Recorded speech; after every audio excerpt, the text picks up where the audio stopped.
Azərbaycanda bu ilin birinci rübündə 36 nəfərin hərbi xidmətə yararsız olduğu halda çağırıldığı, 26 nəfərin isə sağlam olmasına baxmayaraq tibbi müayinədən sonra xidmətə yararsız kimi qeyd olunduğu müəyyən edilib. Həmçinin 12 şəxsin müxtəlif saxta sənədlər vasitəsilə hərbi xidmətdən yayınması faktları aşkarlanıb. Nəticədə səfərbərlik və hərbi xidmətə çağırış üzrə dövlət xidmətinin vəzifəli şəxsləri və hərbi xidmətdən boyun qaçırma ilə bağlı 3 şəxs cinayət məsuliyyətinə cəlb edilib. Bu barədə Baş Prokurorluğun mətbuat xidmətindən məlumat verilib. Məlumata görə hərbi xidmətə çağırışdan boyun qaçırma hallarına qarşı mübarizə davam etdirilir.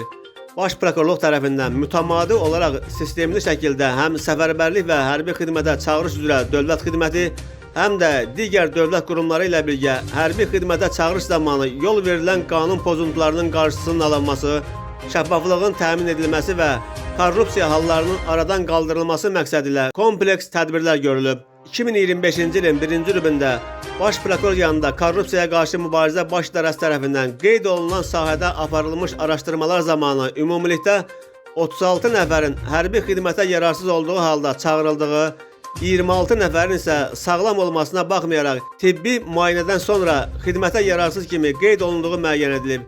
Eyni zamanda 12 nəfərin müxtəlif saxta sənədlər vasitəsilə hərbi xidmətdən yayınması faktları aşkarlanıb. Qeyd olunur ki, təkrar tibbi müayinədən keçirilmiş 26 nəfərin hərbi xidmətə yararlı olduqları məhkəmə tibbi ekspertizasının rəyi ilə təsdiqləndiyindən onlar üzrə toplanmış materiallar hərbi xidmətə çağırılmaları məsələsinə baxılması üçün aidiyyəti üzrə səfərbərlik və hərbi xidmətə çağırış üzrə dövlət xidmətinə təqdim olunub. Sözü gedən dövr ərzində qeyd olunan sahədə qanunvericiliyin tərəflərinin pozulması faktları ilə bağlı bir əməliyyat axtarış tədbiri keçirilib və bunun nəticəsində cinayət işi başlanılaraq ibtidai istintaq aparılır. Səfərbərlik və hərbi xidmətə çağırış üzrə dövlət xidmətinin vəzifəli şəxsləri və hərbi xidmət keçməkdən boyun qaçırma ilə bağlı baş idarədə 2 cinayət işi üzrə istintaq davam etdirilir. 3 nəfər təqsirləndirilən şəxs qismində cəlb olunub. Araşdırmalar nəticəsində aşkar edilən pozuntularla əlaqədar ümumilikdə 157 həkim və tibb işçisi barəsində aidiyyəti üzrə Səhiyyə Nazirliyinə və Tibbi Ərazi Bölmələrini İdarəetmə Birliyinə təqdimatlar göndərilib. Həkim məsləhət komissiyalarının tərkibinə yenidən baxılması üçün də səfərbərlik və hərbi xidmətə çağırış üzrə dövlət xidmətinə müraciət edilib.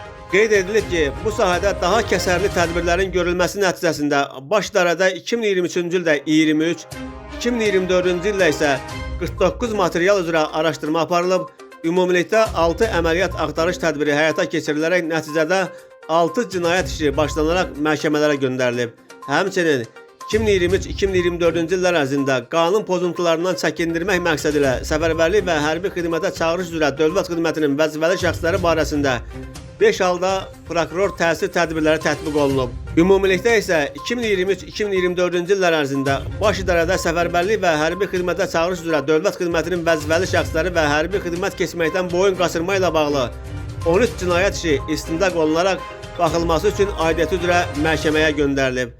Hərbi xidmətə çağırışla bağlı törədilən qanunsuzluqlara qarşı mübarizə tədbirləri aidiyyəti dövlət orqanları ilə birgə bundan sonra da davam etdiriləcək və nəticəsi barədə ictimaiyyətə məlumatın verilməsi təmin olunacaq deyə Baş Prokurorluğun məlumatında qeyd olunur.